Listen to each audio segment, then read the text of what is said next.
here's another Zoom tip. And again, this one is fairly obvious because we've seen this in other arenas, but Zoom sessions use technology. And you want to know another group that uses technology? We're talking about comedians and musicians. Comedians tap the mic and say, is this thing on? Musicians, like rappers, say, mic check, 1, 2, 1, 2. They are checking to make sure everything works. And they're doing that because they don't want their performance to get missed. And it's a pretty straightforward lens to look at your work as a performance in some senses.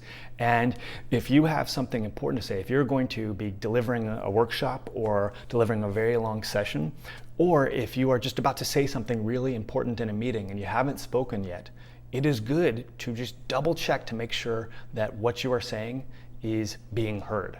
So at the very beginning of a session, if you're the one leading the meeting, for example, or you've got a really important part you need to say, just double check and ask people if they can hear you. And again, you don't need to ask them, hey, could you just let me know if, just ask them to put a thumbs up if you can hear me and the volume's okay, right? And this works equally well in case your volume is too high or too low, right? This will allow you to set things properly so that you're in a good spot. So I know this is obvious, but sometimes the important stuff is obvious and worth mentioning.